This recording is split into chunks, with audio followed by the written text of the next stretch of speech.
Halo penikmat film, balik lagi bersama gua Hadit Movie Time di ruang film. Yuk masuk, silakan.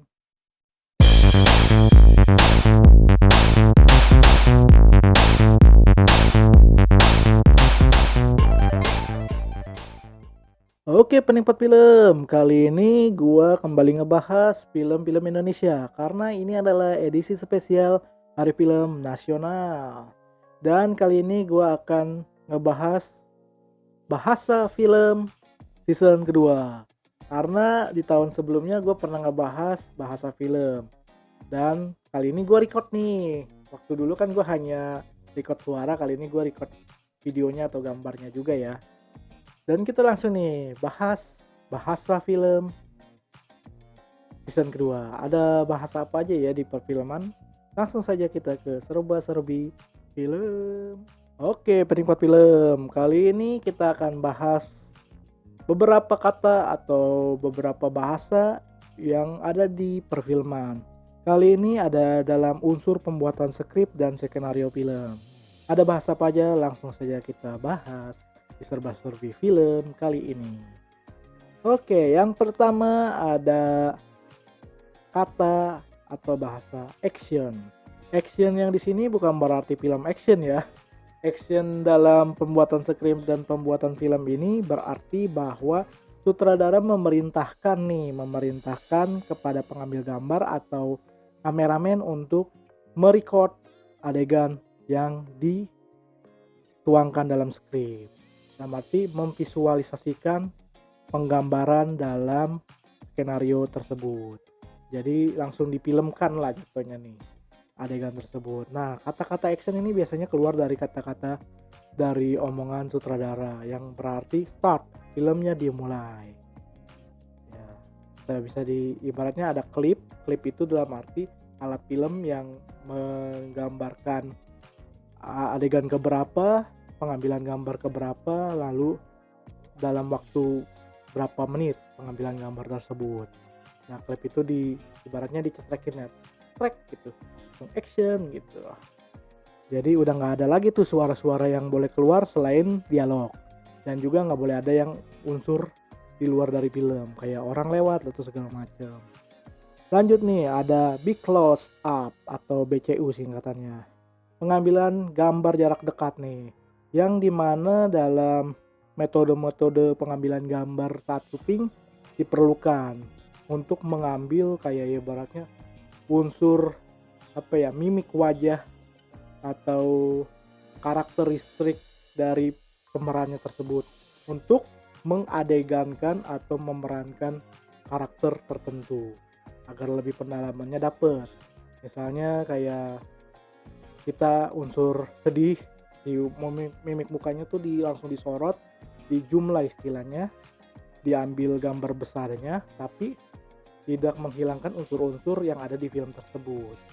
Jadi kayak dialognya tetap jalan atau kayak ibaratnya tangisannya harus dapet nih, misalnya sendu-sendunya, ibaratnya semua unsur-unsur yang berhubungan dengan raut muka tuh diperlihatkan. Ya itu dia big close up. Wah, itu unsur ke muka ya, biasanya ke mimik wajah untuk pengambilan emosional film untuk pengadeganan. Lalu ada close up. Nah, close up ini bukan berarti muka doang. Close up ada rada jauhan nih. Kita gestur-gestur tubuhnya juga diperlihatkan di sini. Jadi ada ekspresinya lebih dapet. Kalau tadi kan emosionalnya, ini ekspresi dan gestur tubuh biar si pemerannya kayak mendapatkan feel dari karakter tersebut. Dan sisi kayak transisinya dari sini ke sini, dari belakang ke samping, nah itu juga harus dapet lah istilahnya pengambilan gambar close up-nya itu. Selanjutnya ada commercial break. Wah, commercial break ini dalam arti istirahat dalam masa syuting. Jadi ketika kayak udah berapa take nih atau pengambilan gambar udah berkali-kali namun belum dapet kayak unsur feel-nya, belum dapet kayak hal-hal yang diinginkan dari yang dituangkan di skenario belum pas gitu. Jadi kayak ada unsur kayaknya perlu break dulu dah, commercial break. Jadi diistirahatkan sejenak si aktor dan juga kru-krunya yang lain ya, karena terjadi beberapa kali miss atau beberapa kali kesalahan dalam pengambilan gambar. Jadi perlulah ada istirahat sejenak. Dalam arti bukan istirahat yang sesungguhnya ya, hanya istirahat untuk mengambil jeda lah untuk pengambilan gambar. Gak lama. Oke, selanjutnya ada credit title. Nah, credit title ini biasanya adalah unsur-unsur nama atau kru yang terlibat di dalam film, dari pemeran sampai di balik layarnya. Semua harus terdata, kerjasama antar pihak juga harus dicantumkan di sana. Jadi berjalan kayak ketika film udahan langsung ada tuh credit title, dalam arti tulisan berjalan lah, dalam arti itu semua tercantum di situ, semua yang terlibat di dalam film itu. Selanjutnya ada cut to. Cut to itu dalam arti pemotongan gambar dari satu transisi ke transisi lainnya. Jadi kayak ibaratnya kayak backup-annya ya, dalam arti nih angle-nya harus di sini nih, lalu transisi selanjutnya angle-nya harus di sini nih. Jadi setiap positioning pengambilan gambar itu penting.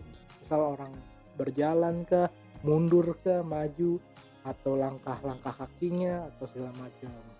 Jadi pengambilan transisi itu harus smooth, harus berjalan baik. Nah, itu cut to. Selanjutnya ada dissolving to.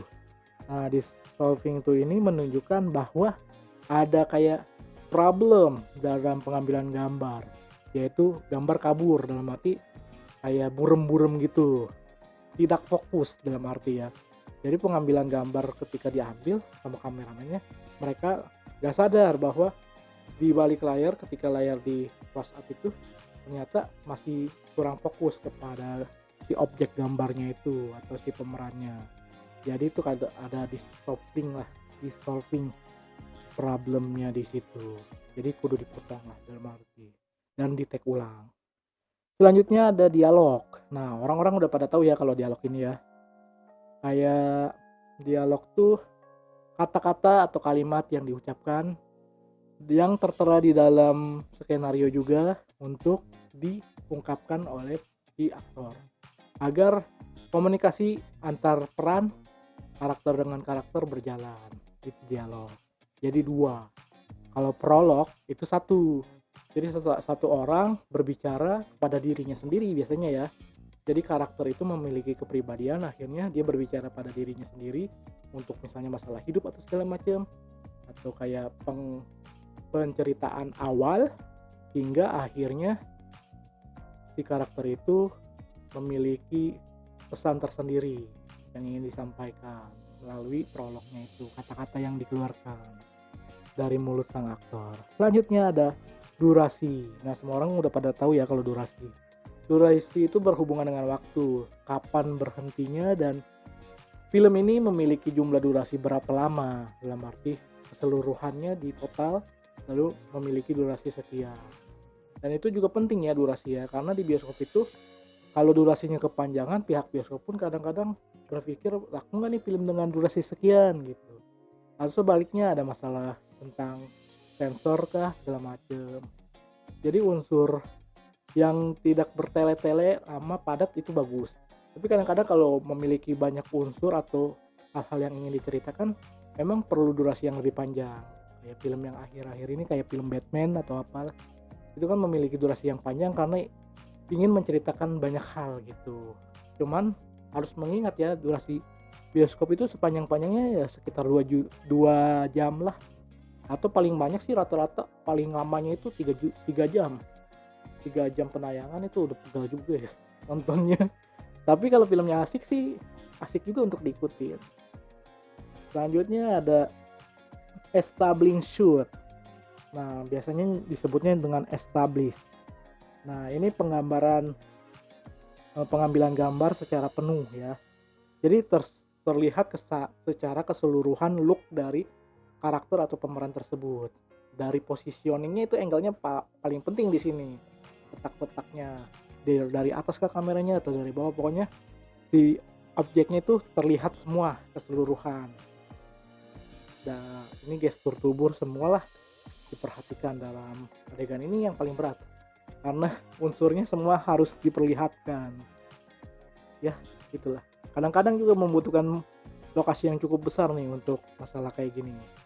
Lokasi yang ibaratnya outdoor bisa disebut seperti itu. Jadi ada banyak kendala juga lah ya dalam pengambilan gambar setiap adegannya ini. Selanjutnya ada eksterior atau EXT. Nah, biasanya dalam skenario itu ditulis sebagai judul scene. Nah, jadi scene per scene, bagian per bagian itu dikasih judul. Misalnya mau mengendarai mobil kemana nih, jadi perjalanan menuju kampung halaman misalnya kayak gitu. Jadi ini scene si perjalanannya ini yang di ini misalnya.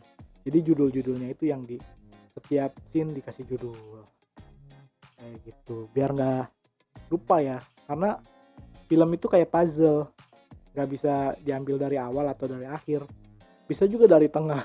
Jadi kapanpun situasinya yang memungkinkan itu bisa di syuting lebih awal atau diambil gambarnya dari awal. Selanjutnya ada fade out dan fade in, transisi gambar dari terang ke gelap dan sebaliknya. Nah, itu jadi kayak tentang malam dan terangnya itu penting. Jadi posisi si aktornya berada di tempat gelap, tiba-tiba terjadi hujan, transisi dari gelap ke terang itu penting banget. Pencahayaannya juga penting. Jadi lighting itu bermain di sini juga. Jadi semua unsur dapat lah ya kalau ini bisa dikatakan. Selanjutnya ada flashback. Nah, flashback ini kayak ceritanya dimundurin. Jadi plotnya mundur. Jadi flashback itu bukan pengulangan juga sih, penceritaan yang belum diceritakan di masa lampau. Nah, itu flashback agar lebih jelas nih karakternya nih. Istilahnya nggak kosong lah ya. Tiba-tiba ujuk-ujuk si karakternya begini. Kenapa sih awalnya? Nah, itu dibikin lah flashback. Flashback itu singkat ya biasanya. Scene singkat yang dipadetin. Dicepet mah kadang-kadang. Selanjutnya ada freeze. Freeze itu menghentikan aksi atau adegan ketika berlangsungnya pengambilan gambar. Jadi kayak kalau di sinetron itu kayak mengutarakan ekspresi kejut atau apa segala macam. Contohnya pas lagi ketahuan selingkuh, tiba-tiba si mertuanya ngomong apa, nah jadi di zoom out gitulah. Jadi di freeze si karakternya itu. Ya biar lebih seru aja kali ya. Selanjutnya ada insert. Insert itu kayak sisipan adegan yang pendek. Ya, misalnya orang ngobrol atau apa, diselipin istilahnya. Biar lebih melengkapi situasinya ya istilahnya. Selanjutnya ada intercut, yaitu perpindahan dengan cepat dari satu sisi ke sisi lain dengan setiap adegan yang berbeda. Nah, ini kayak dialog cepat untuk mengambil ke situasi yang lebih genting lainnya. Wah, ini biasanya diambil kalau unsur yang percepatan transisi gambar ini film horor ya biasanya yang suka ngambil. Apalagi yang scoring itu dapat banget lah untuk intercut ini. Selanjutnya interior. Tadi kan ada eksterior, sekarang interior. Jadi INT di sininya. Penulisannya sama seperti skenario, cuman ini merujuk kepada tempat dan ruangan. Jadi judul-judul di setiap ruangannya ini apa. Selanjutnya ada long shot. Nah, ini pengambilan gambar dengan durasi yang cukup panjang. Jadi istilahnya si karakter ini bermain dengan dialog yang lumayan panjang. Jadi long shot nih, diambil jaraknya segala macam. Semua sisi diambil dan juga ininya langsung di shoot dalam waktu yang cukup panjang gitu. Gak boleh ada kesalahan di sini karena pengulangan adegan ini cukup lama ya. Ada long shot dan juga one shot. Kalau one shot itu full satu scene itu satu bagian nggak dipotong-potong. Kalau long shot ini bisa dipotong, tapi durasinya tetap lama karena long shot. Selanjutnya ada main title, yaitu judul cerita yang membuat skenario atau film ini menjadi menarik? Ya, main title ya jelas lah. Kayaknya judulnya The Batman. Dalam judul apa gitu. Jadi istilahnya penting nih. Nama itu penting, jangan asal-asalan. Kalau asal-asalan kan masa judulnya begitu gitu, istilahnya nggak menarik banget lah. Jadi judul ini kayak ibaratnya kayak daya tarik awal lah ya sebelum orang nonton. Judulnya apa sih ini gitu. Selanjutnya ada Moon Tide. Moon Tide ini adalah beberapa gambar yang menunjukkan adegan kesinambungan nih. Jadi dari satu scene ke scene yang lain harus saling nyambung. Ini penting dalam hal editing. Selanjutnya ada rating. Rating ini adalah penilaian dari seluruh penceritaan atau pengambilan gambar. Jadi ratingnya apa nih? Jadi kalau udah dikasih keseluruhan nih, di rating, di penilaiannya seperti ini. Jadi penonton ini nonton film ini karena hal ini gitu. Jadi ratingnya R, itu berarti remaja atau apa gitu. Kalau di luar negeri ya. Kalau di kita kan contohnya ada umur 13 tahun, 23 tahun dan segala macam. Jadi rating ini dikategorikan umur juga karena penilaiannya dari keseluruhan ini berating seperti ini. Jadi jangan ada alasan filmnya nggak layak tonton buat anak-anak. Ya karena bukan film anak-anak. Jadi jangan di rating atau diberi nilai dengan sesuai kategori anak-anak. Jadi harus sesuai ratingnya, harus sesuai rate-nya gitu. Dan kalau orang sih ngasih rate itu dalam arti penilaian pribadi ya. Jadi gue ngasih rate nih, penilaian nih, my rate sekitar berapa. Itu khusus pribadi aja, rating pribadi penilaiannya. Dan kadang-kadang juga ada beberapa situs kayak IMDb, lalu Rotten Tomatoes dan segala macam. Biar daya tarik aja, kalau ratingnya sekian pasti orang lebih berminat untuk nonton. Misalnya seperti itu. Selanjutnya ada scene. Scene ya itu jelas bagian per bagian dalam adegan. Ini berbentuknya adegan kecil lah ya dalam artian. Selanjutnya ada skenario. Nah ini dia sebundel kertas berbentuk dialog yang sudah diceritakan lengkap dari awal sampai akhir. Nah skenario ini dari A sampai Z udah ada semua di skenario dan harus ditulis dengan jelas agar si aktor dan pemerannya mengerti alur ceritanya dan menginterpretasikannya, menggambarkannya dalam karakter itu pas gitu. Harus sesuai dengan skenario. Selanjutnya ada script writer. Nah ini orang yang bekerja untuk menyusun skrip atau skenario dan lain-lain. Jadi sebelum disusun, nah itu orangnya yang nyusun cerita dan lain-lain ada di script writer. Selanjutnya ada sequence. Sequence itu babak baru ya, babak baru dalam setiap pengumpulan adegan. Jadi scene per scene dibagi per bagian, lalu kayak ibaratnya ini babak barunya nih. Ibaratnya kalau dalam plot film cerita itu ada scene awal itu ibaratnya mengenalkan tokoh karakter, lalu berikutnya pengembangan menuju konflik. Nah konflik itu kan puncak, lalu setelah itu penyelesaian konflik. Jadi istilahnya ada alur yang berjalan biar nggak monoton gitu filmnya. Nah itu udah sequence-nya. Jadi semakin tinggi sequence-nya semakin emosional penonton di bawah. Selanjutnya ada slow motion, pergerakan gambar yang smooth, berjalannya pelan gitu. Jadi untuk melihat perasaan sang karakter biar karakternya itu menjiwai lebih pas gitu, jadi dibikin slow mo.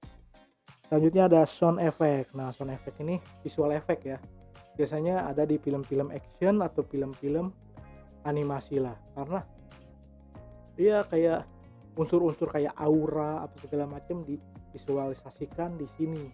Dalam arti ini hal yang dalam imajinasi si penulis dituangkan dalam sound effect atau visual effect. Kalau sound itu berbentuk suara misterius dalam kepala misalnya. Kalau visual ya gambarnya, ya aura dan segala macam. Selanjutnya ada split screen. Split screen ini adalah perbedaan dari dua pengadeganan dalam satu layar. Nah jadinya kayak garisnya vertikal nih menuju, ibaratnya dari vertikal ke horizontal atau sebaliknya, untuk menampilkan ekspresi kedua belah pihak nih. kedua belah tokoh. Karakternya kan berbeda-beda, misalnya si ini antagonis, si ini protagonis. Nah, di split screen ini harus melihatkan ekspresi si tokoh antagonis yang jahat ini juga si tokoh protagonis. Jadi jangan sampai ekspresinya nggak dapet. Jadi split itu dalam arti screen mereka berbeda, cuman disatukan dalam satu layer gitu. Jadi ada 3 kamera lah ibaratnya, menyorot muka antagonis, menyorot muka protagonis, lalu ada kedua-duanya gitu. Digabung lah istilahnya, di mix and match. Dan lalu ada teaser ini adalah kayak adegan awal yang tidak menceritakan keseluruhan adegan, hanya menotis cerita yang ingin disampaikan. Nggak banyak, kayak teaser trailer, kayak ini film seperti ini loh, tapi nggak dibanyak di ini karena masih misteri, masih ibaratnya kayak wah ini film menarik banget nih, awalnya gua kasih gitu, kayak first impressionnya. Kalau beli mobil tuh ibaratnya ngelihat bentukannya dulu kayak gimana. Selanjutnya terakhir ya ada voice over. Nah, voice over ini biasanya film animasi ya memasukkan suara ke video. Jadi suara kita direkam, didubbing lah jadwalnya voice over, lalu ada gambar bergerak yang berjalan. Tuh. Entah bisa juga sih bukan cuma animasi ya, kayak sinetron nih. Ini ngomong dalam hati, bersuara lah di voice overnya. Atau juga karakter dia juga yang memerankan. Jadi ya itu dia beberapa bahasa-bahasa dalam film ya, dalam perfilman. Semoga itu menjadi sebuah informasi yang cukup menghibur buat kalian. Jadi bahasa-bahasa film apa lagi yang belum kalian tahu, langsung komen di bawah. Siapa tahu ada yang kelewat ya. Tapi kalau misalnya kalian udah tahu, ini hanya sekedar hiburan dan juga informasi yang semoga bermanfaat. Dan ini dia rangkaian dari keseluruhan Hari Film Nasional. Gue buat 3 konten yang akan tayang berdekatan sebelum tanggal 30 dan tanggal 30-nya tentunya. Dan selamat Hari Film Nasional. Semoga perfilman Indonesia semakin maju dan semakin berkembang jauh lebih baik. Semoga film-filmnya semakin berkualitas. Film-film yang kurang, skip aja lah. Kita tonton di platform lain. Yang bagus-bagus aja yang di bioskop. Oke? Jangan lupa nonton film di bioskop. Ayo nonton film Indonesia tentunya. Dan itulah bahasa film season kedua di Serba-serbi Film. Oke, terima kasih sudah menonton video gua sampai habis ya. Semoga kalian terhibur dan semoga dapat informasi yang bermanfaat di channel gue ini, di Hadit Movie Time Ruang Film. Jangan lupa like, comment, share, and subscribe video gue ya. Dan terima kasih sudah menonton. Ini dia rangkaian video gue khusus edisi spesial Hari Film Nasional. Terima kasih sudah menonton. Ayo nonton film Indonesia. Yuk nonton. Enjoy movie ever.